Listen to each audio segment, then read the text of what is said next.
Right, hello. The new Trachycarpus is in. Like I said in the last video, I cannot give an exact species, but I'm guessing Waggy or Waggy cross with Fortunae. So let's have a closer look.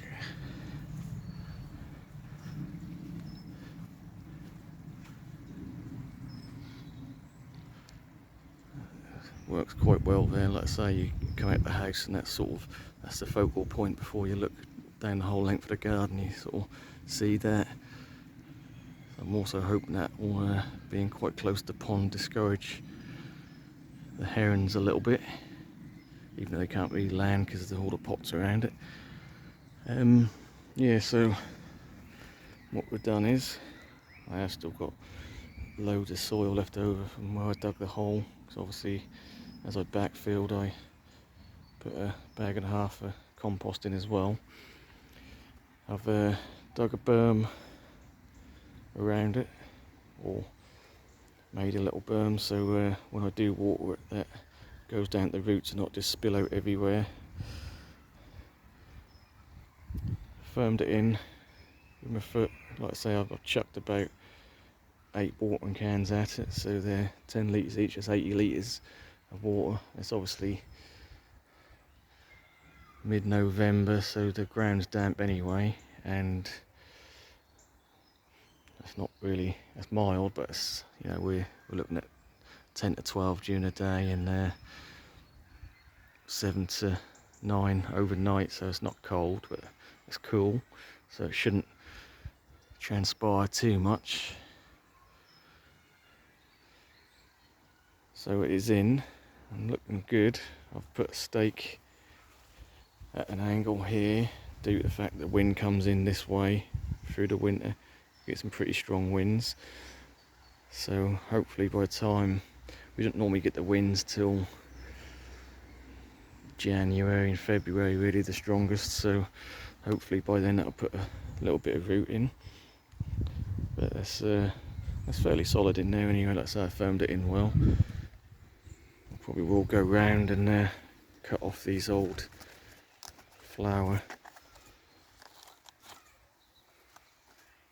bits and probably just neaten up the old petiole bases and cut them a bit closer to the trunk. But yeah, it works well there. I still had plenty of room to get past to get to my filters and pond system.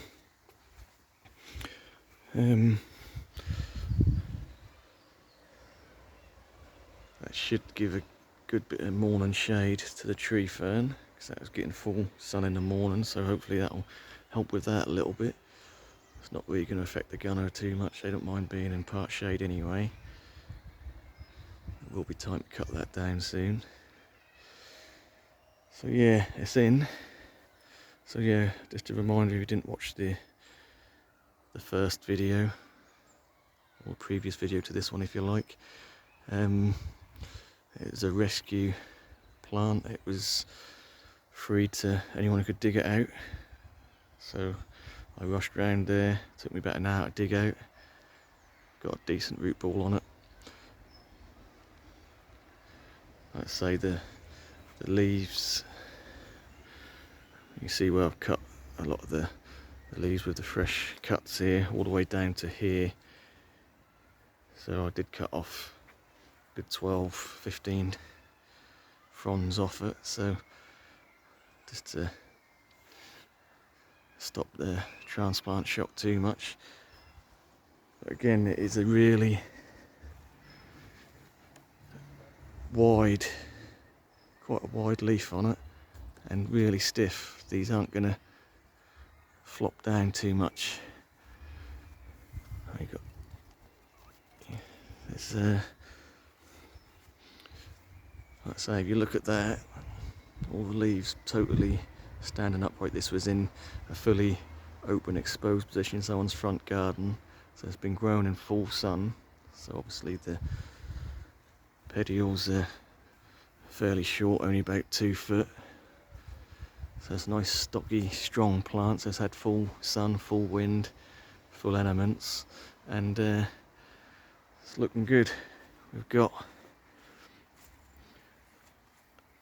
a leaf now starting to open up, and then behind that we've got another leaf that is now starting to open up, and 2 more spears in the centre as well. So it's definitely been growing well. So we'll see over the winter if that any of them spears move, or whether that just sits and sulks for a bit. But yeah, so a reminder, I'll show you my other Trachycarpus, which is roughly the same sort of height, but the trunk is probably about a foot less. Just to have a look at the pedicels difference, because say on these ones they're stiff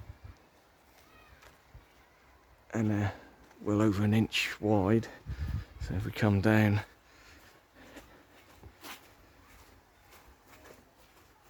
to my other Trachycarpus, which is hid behind the canary date,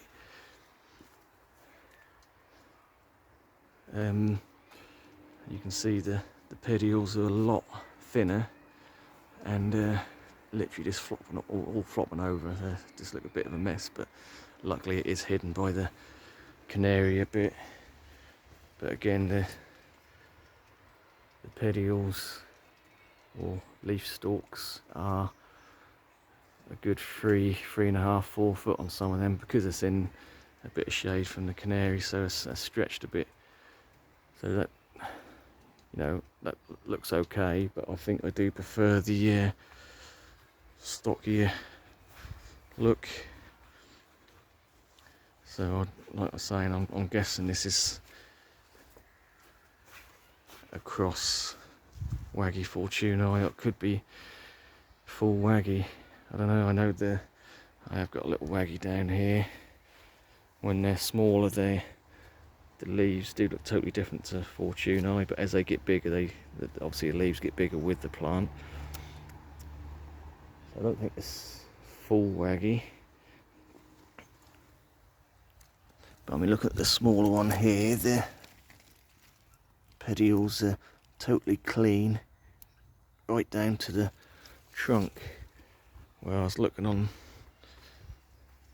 these, and we have got a fair bit of tomentum on there, the fuzzy stuff.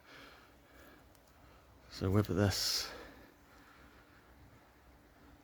a clue to its genes, I don't know. But anyway, so a bit of clearing up around the trunk. And let's say the biggest danger to this now is going to be the wind. So we've got one stake in, so I may well get another stake across this way as well, just to stabilise it from 2 directions. Like I say, the prevailing wind does come this way, so that's going to be the main support there. Stop it moving about too much. Obviously you don't want the whole trunk sort of swaying backwards and forwards in the wind, because that's going to disturb the roots, and when they've been cut and want to settle in, they don't want to be constantly moving, because you could snap the little tiny new roots. So you've got to try and keep them stable as you can. But yeah, well pleased. Rescue plant, totally free.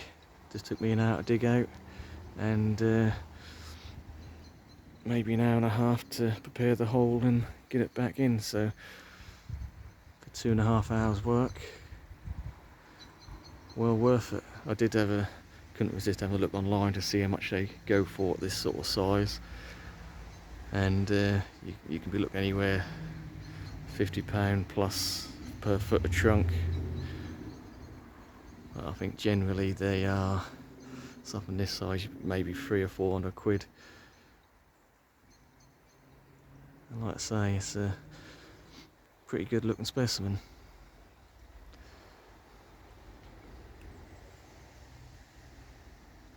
Say full, just over 5 foot in trunk, and then we've got the leaves on top of that, so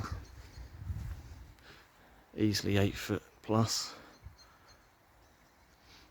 Yep, very pleased with that. We'll leave it there and thanks for watching.